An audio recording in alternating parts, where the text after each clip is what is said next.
VP Inday Sara, sa posibilidad nga pagdagan niya sa 2028, ikaw mismo niingon nga Sara is the woman to beat. She is.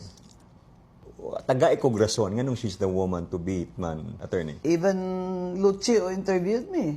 Ingon po siyang she's the woman to beat. Maski di sila ganahan nila. Maski dili mo ganahan niya. Kahibalo man mo tanan nga she's the woman to beat. Sa survey lang, dili na sila kasabot nga no maning popularity aning Duterte, mao man ni. Dili sila kasabot manggod sa kanang personal connection ba nga element sa popularity ni Sara Duterte. Lahi man to sa digong, lahi man to.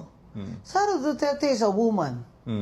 A lawyer, a mother, a sister. She shows tenderness. Makita mo, she shows vulnerability, which men do not show. Diba? Pero kung babae ka, those are the kanang characteristics that makasimpatiya ka. Hindi ba la? Buhay labot nga ang mga Bindanao iya, maduterte kaya. Para sa mga Cebuano, mga Bisaya, it's high time nga katsoy nanalo si Digong Yes. na Bisaya na pod, no? At the same time, dili yun mo tuo mga Duterte supporters. Wala yun sila na kung sa Ilonggo pa, wala sila nagbuhin. Wala sila nagminus, nagdugang pa sila. Because wala sila gatuo na nangawat na si Sara Duterte sa confidential fund nga 125 million. Nya karon, ang kawat karon sa Romualdez and congressmen, ingon sila nga bilyon-bilyon ang kanang mga funds nga. O mayroon tang o di pa na final, investigate pa na due process na si Romualdez lagi, pero na siya responsibility. Tigit siya kaingon nga wala siya responsibility.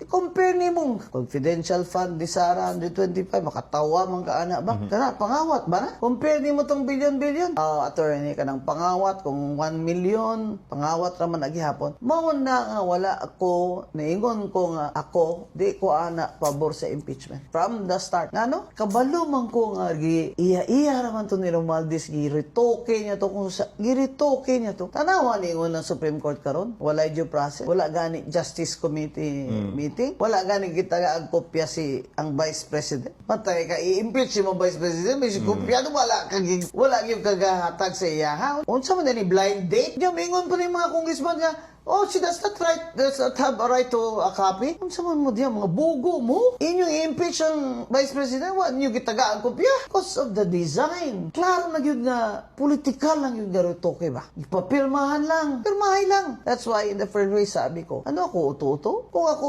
nakalingkod kong congresswoman, kaya wa man ko gipalingkod ni Romualdez, kaya manggihapon ko musugutan, bakit uto-uto ba ako? Ano ang ground? Tapos yan, hindi man lang yan dumaan sa committee. Daog lagi sa Supreme Court. Yung muna ningon sila nga, DDS daw ko kay anti-impeachment ko. Ang mga bugo, manikayo.